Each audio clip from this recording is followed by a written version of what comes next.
All right, so this is a 5250 watt generator. We've had this thing for a while. This came from my wife's brother. It is a Tecumseh motor, 10 horsepower. It runs really great when it's running.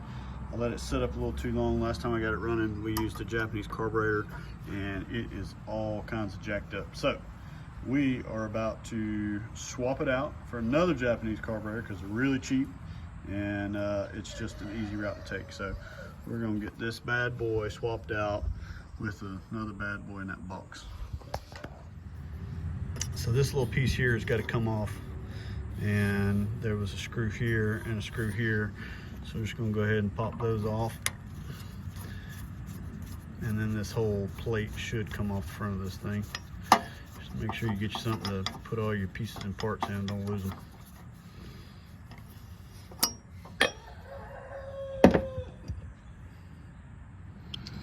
All right, so the next thing are these two little bolts. There's one on both sides. So this is a Phillips on this side, and then this is, I think it's an 11. I brought a 10 with me out here, way out here to the barn.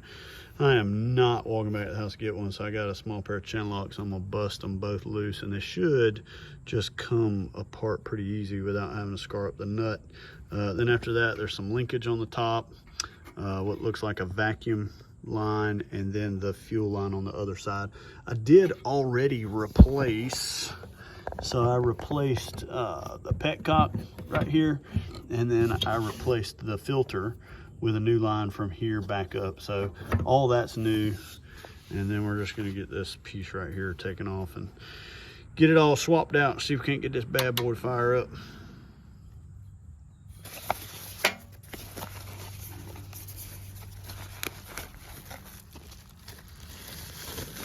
Do all this stuff one-handed.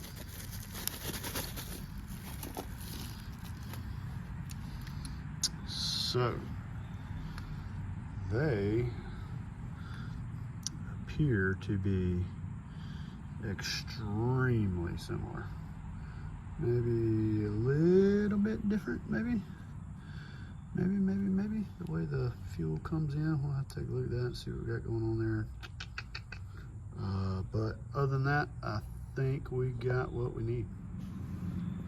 All right, so it came with a new gasket to go against the intake here. So it'll just right there.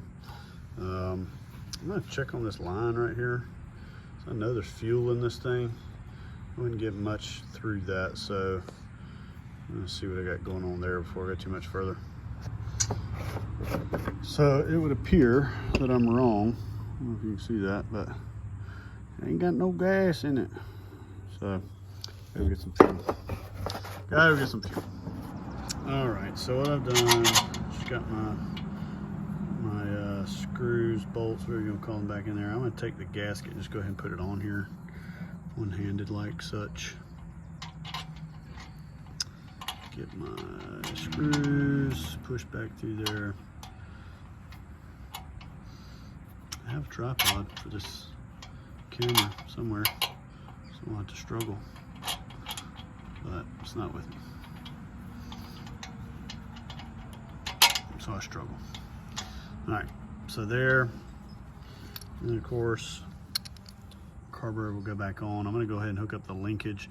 So if you'll notice, this linkage is a little bit different, but compared to the other one, which was a single on the top right there, I will put the linkage back in that middle hole right there. So I think it's all gonna do the same thing, and I think we'll be good to go here in just a little bit after we go get some gas.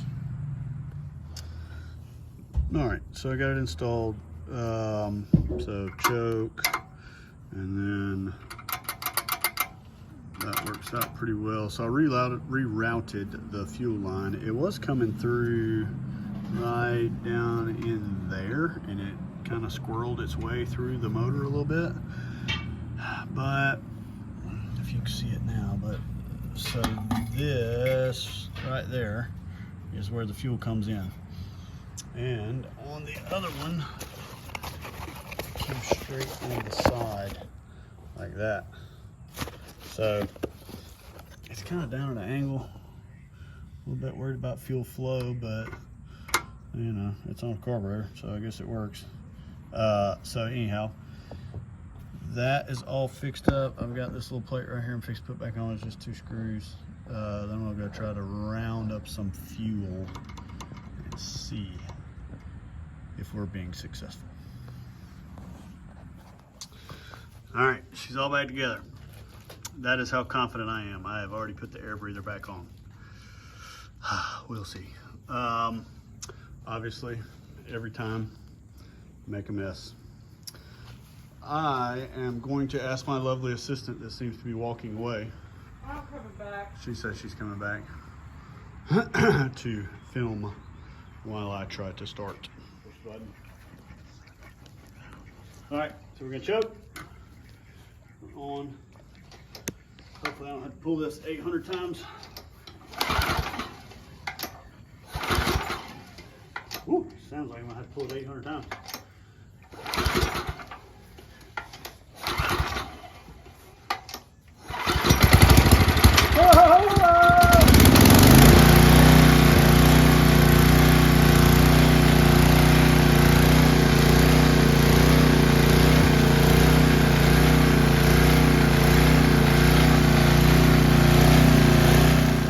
All right, so how much was this carburetor? I don't know, $10, 10, 12, $13 carburetor. Fixes the 10 horsepower Tecumseh. So we just discovered though that the switch there, oh sorry, pardon me sir, that was rude. That the switch there has some issues and it wouldn't turn off, so I had to choke it to kill it. But man, it runs. So we built this barn out here that we're under using the power from this generator, and it just kind of sat. And we really needed to have this generator backup power for the house, the Homestead freezers, and all that other good kind of stuff. So this is going to be one source of backup power for the Homestead, and we're going to be doing a solar setup here soon. I think we're missing just a few little parts, but other than that, we'll see you in the next video.